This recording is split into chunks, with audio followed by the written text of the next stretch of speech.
Ladies and gentlemen, welcome to Chanel Jasmine, the best novel Chanel for romantic stories. Hai guys, selamat datang di channel Jasmine, channel terbaik untuk menyimak novel-novel romantis. Mohon dukung channel ini dengan subscribe, like dan share video-video yang ada di channel ini. Terima kasih.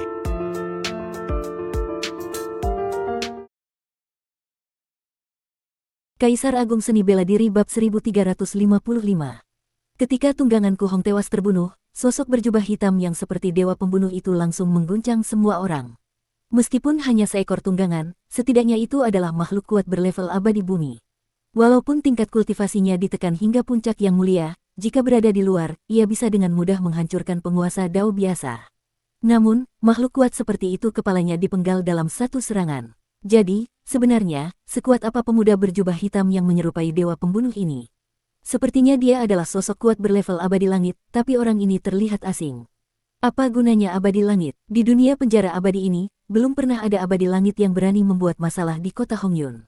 Tuan kota adalah abadi langit terkemuka. Abadi langit biasa bisa dengan mudah dibunuh dalam sekejap. Orang ini berani membunuh tunggangan tuan kota, dia pasti akan mati. Banyak orang yang menyaksikan adegan ini berdiskusi dengan heboh. Siapapun yang tidak bodoh bisa melihat bahwa pemuda berjubah hitam ini membunuh tunggangan Ku Hong, jelas-jelas sebuah provokasi. Beberapa sinar cahaya melesat keluar dari kota Hongyun. 5 sosok muncul di udara, kelima orang ini semuanya memiliki level abadi langit, dan pemimpin mereka bahkan memiliki level abadi langit kelas 1.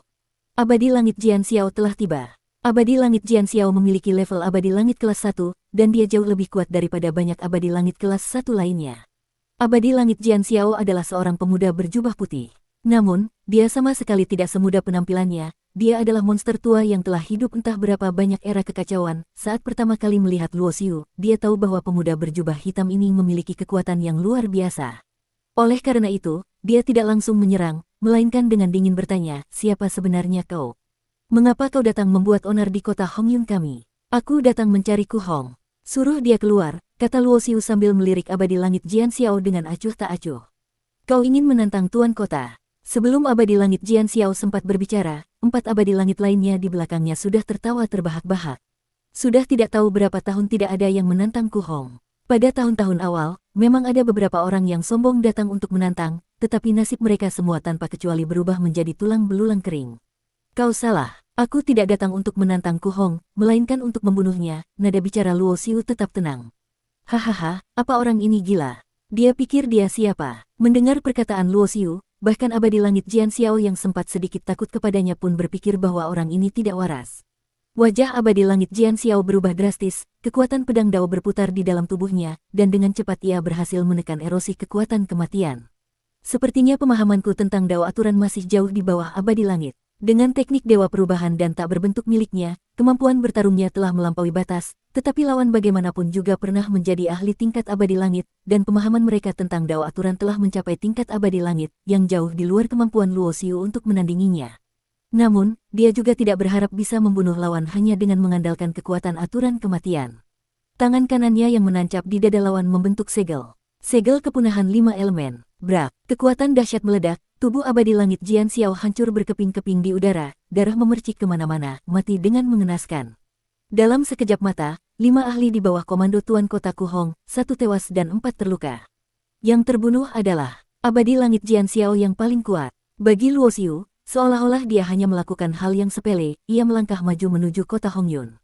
Begitu dia menginjakkan kaki di kota Hongyun, cahaya abadi yang menyilaukan tiba-tiba terbang, berubah menjadi jari raksasa, seperti pilar dewa penopang langit, menekan ke arahnya.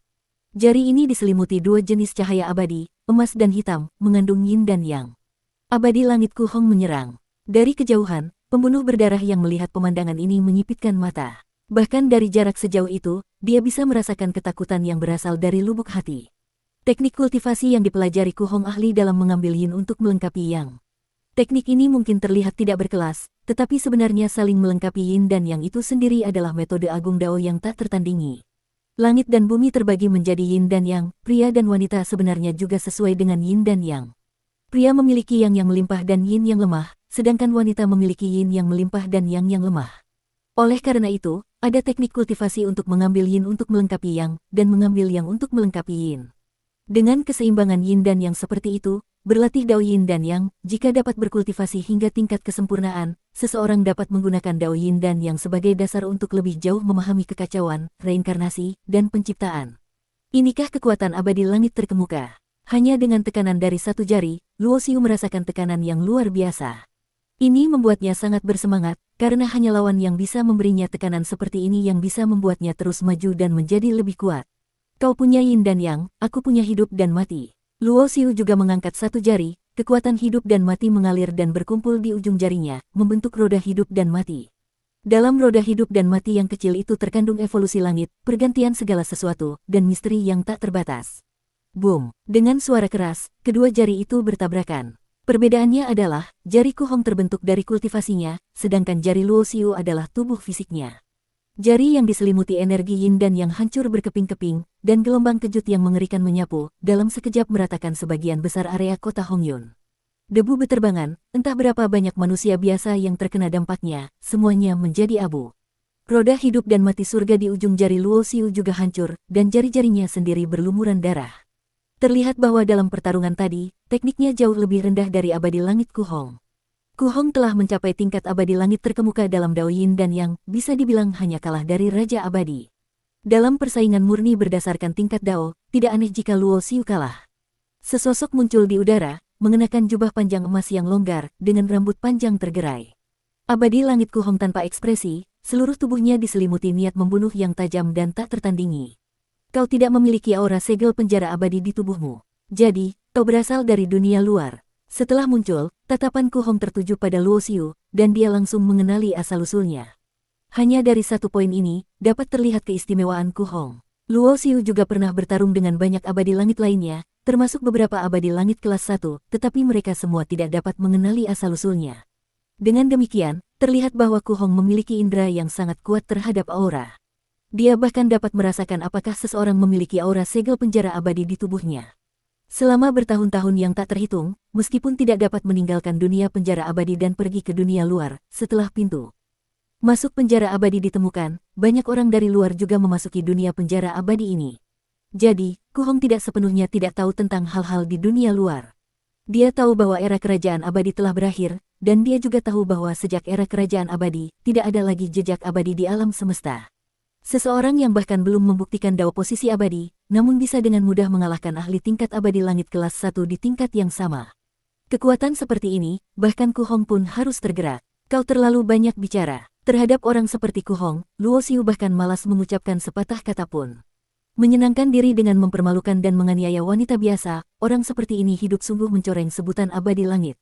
Sosok Luo Xiu perlahan menghilang. Hal ini membuat pupil mata Ku Hong tiba-tiba mengecil, karena dia bahkan tidak menyadari bagaimana lawan menghilang. Jika itu kecepatan, tidak mungkin tanpa jejak. Jika itu teleportasi, tidak mungkin tanpa fluktuasi ruang. Namun, lawan hanya meninggalkan bayangan yang menghilang, tanpa sedikit pun jejak atau fluktuasi yang muncul. Ku Hong tentu saja tidak berpikir bahwa pencapaian lawan dalam kecepatan dan aturan ruang melebihi tingkat abadi langit. Jadi, dia langsung yakin bahwa lawan pasti telah mempelajari semacam teknik rahasia khusus yang dapat menyembunyikan semua jejak dan fluktuasi. Meskipun demikian, Ku Hong sama sekali tidak panik. Dia berdiri dengan tenang di udara, dan berkata dengan acuh tak acuh, tahukah kau perbedaan terbesar antara abadi langit terkemuka dengan abadi langit biasa atau kelas 1? Ruang hampa di sekitarnya sangat hening, tidak ada yang menjawab perkataannya.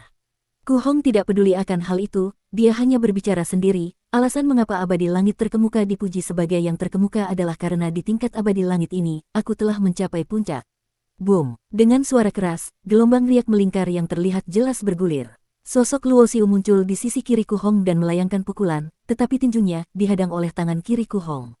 Di dunia penjara abadi ini, nama besar setiap abadi langit terkemuka dibangun dari darah dan tak terhitung banyaknya tulang belulang. Tiba-tiba, abadi langit Jian Xiao teringat pada seseorang, karena baru-baru ini ada desas-desus tentang seorang ahli yang mencari tantangan di mana-mana, mengalahkan banyak abadi langit kelas 1, dan bahkan membunuh beberapa abadi langit kelas 1, termasuk orang-orang di bawah komando Tuan Kota Ku Hong dari kota Hongyun mereka. Namun, abadi langit Jian Xiao sama sekali tidak diberi waktu untuk berpikir. Luo Xiu mengerutkan kening, sudah sedikit tidak sabar dan langsung menyerang. Bunuh dia. Melihat Luo Xiu bergerak, 4 abadi langit di belakang Jian Xiao menyerbu bersamaan. Seketika, berbagai serangan abadi langit yang melimpah ruah menimpa Luo Xiu. Tubuh Luo Xiu tidak menghindar, ia hanya melangkah maju di udara dengan ritme yang sangat lambat. Cahaya abadi yang cemerlang muncul dari tubuhnya, dan semua serangan kekuatan supernatural akan lenyap dengan sendirinya begitu memasuki area 100 meter di sekitarnya, seperti salju yang mencair. Apa? Bagaimana ini mungkin? Bagaimana dia melakukannya? Mungkinkah dia memiliki kekuatan supernatural pelindung tubuh tingkat atas? Keempat abadi langit terkejut bukan main. Saat mereka berteriak kaget, tubuh Luo Xiu tiba-tiba menghilang. Tidak ada fluktuasi ruang sama sekali, juga tidak ada jejak aura. Dia menghilang begitu saja, membuat orang tidak bisa memprediksi di mana dia akan muncul. Boom! Tiba-tiba, terdengar suara dentuman keras. 4 sosok terbang terlempar, masing-masing memuntahkan darah, dan di lokasi awal keempat abadi langit itu, sosok agung berjubah hitam perlahan muncul. Terlalu lemah. Luo Xiu berkata dengan acuh tak acuh, tidak merasa sombong karena dengan mudah mengalahkan 4 abadi langit, karena keempat orang ini hanyalah abadi langit biasa, bahkan bukan kelas 1. Abadi langit Jian Xiao merasa seluruh tubuhnya dingin. Bahkan dia tidak bisa melihat dengan jelas serangan lawan tadi. Lawan seperti ini sungguh terlalu menakutkan. Pikiran pertamanya adalah melarikan diri, karena dia tahu betul bahwa lawan seperti ini hanya bisa dihadapi oleh Tuan Kota Kuhong. Namun, sebelum abadi langit Jian Xiao sempat berbalik, rasa sakit yang parah tiba-tiba menjalar ke seluruh tubuhnya. Dia menundukkan kepalanya, dan kemudian melihat sebuah telapak tangan menembus dada kirinya, jantungnya hancur seketika. Cedera fisik parah tidak cukup untuk membunuhnya. Sejak memonsolidasikan ilahinya, selama sumber jiwa ilahi tidak hancur, seorang kultivator bela diri tidak dianggap binasa, apalagi dia yang merupakan yang mulia puncak dengan level abadi langit kelas 1. Namun, aura kematian yang menakutkan langsung menyelimuti seluruh tubuhnya. Di bawah erosi kekuatan kematian ini, abadi langit Jian Xiao merasa sumber jiwanya seperti nyala lilin yang bergoyang di tiup angin, yang sewaktu-waktu bisa padam. Dao kematian, bersambung.